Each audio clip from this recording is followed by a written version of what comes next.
Hey, I'm JP at Retro Game Rarities, and I acquired this Arsenal Lightgun in a PS2 game lot. It claims to be an all-in-one light gun for both PS1 and PS2. I haven't used this yet, so let's go on an adventure together. Retro Game Rarities.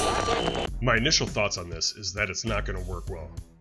This gun is trying to do too many things at once, and it's also ridiculously ugly. However, there's a super cool pull-down handle to hold it with your other hand when in serious combat. Nope, that's not cool either. Anyway, let's look at the features. The left side of the gun has an A button. In the middle is a sliding switch for normal, Guncon and Guncon 2 modes. This means the gun should work with all the light gun games from both PS1 and PS2. For example, not all games are compatible with the Guncons. Then you'd switch to normal. I have my doubts though. Moving on, there's also start and select. The right side has a B button and another sliding switch for normal, AR and AF plus AR. AR stands for auto reload, and AF plus AR stands for This gun is as sweet as Nopes. It means auto fire plus auto reload. Moving to the back, the grip has two small C buttons for your thumb depending if you're right or left-handed, which I found thoughtful for the user. Then there's a total trash D-pad and a sight up top to really set off that cool factor. The front of the grip has another A button, which is in good placement, and the bottom of the grip has an on-off switch with the output cables. On-off is for the vibration control for your Guncon and Guncon 2 games. These cables are made well and have the proper PS1, PS2, and composite outputs. The feel of the gun is surprisingly ergonomic for such a design atrocity. Squeezing the trigger is easy with a slight click, along with the A button on the grip. The rest of the buttons are spongy.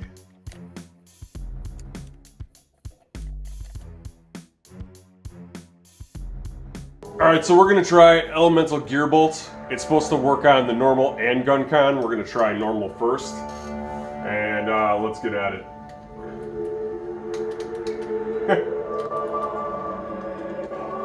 So far, normal doesn't work at all. Click it over to Guncon. Alright, so it works on Guncon here. It might not be a compatible normal game.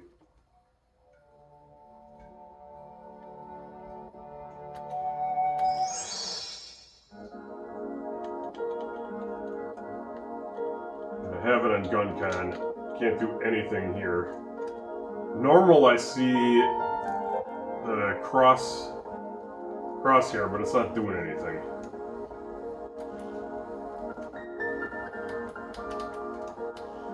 Okay, I guess we're just gonna go Guncon mode and hit B to start. Kind of curious how this is gonna work since normal doesn't work here. We're gonna put it back on normal. Can't do anything.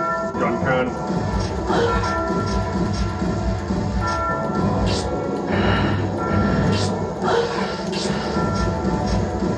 The buttons work, it's not triggering anything here.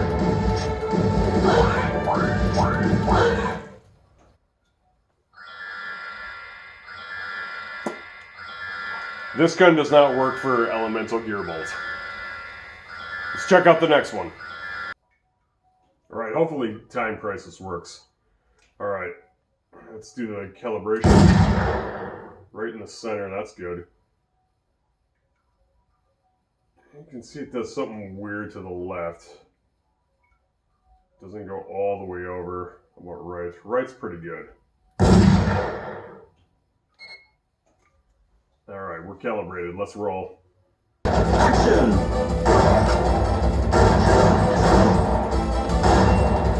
Halt! Action! Get out!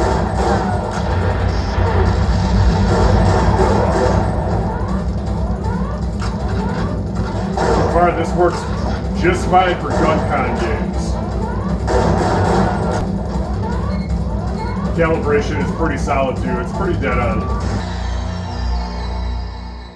You know what I think would probably be better is if I hit this sweet extra handle.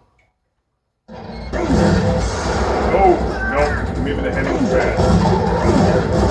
Oh, I got hit in the face with the hook again.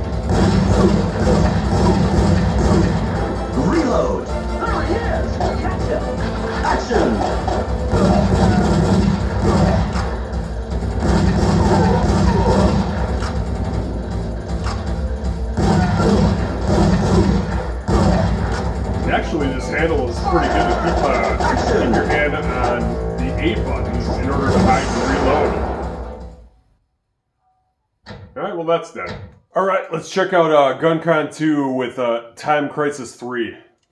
Popping into Guncon 2 mode. So far so good, this is working okay.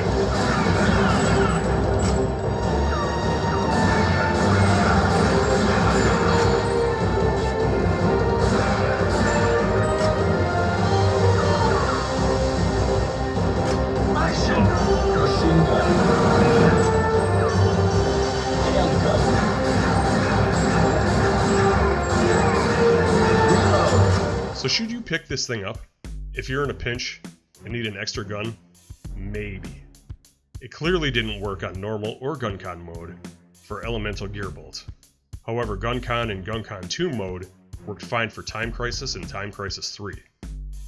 That said, I would recommend first-party light guns and give this a pass if you have the cash. Roll with Konami Hyper Blaster, Namco Guncon, and Guncon 2. If you enjoyed this video, please hit like, please subscribe. We're on Facebook, Instagram, and Hive. Again, this is JP at Retro Game Rarities. Thanks for watching.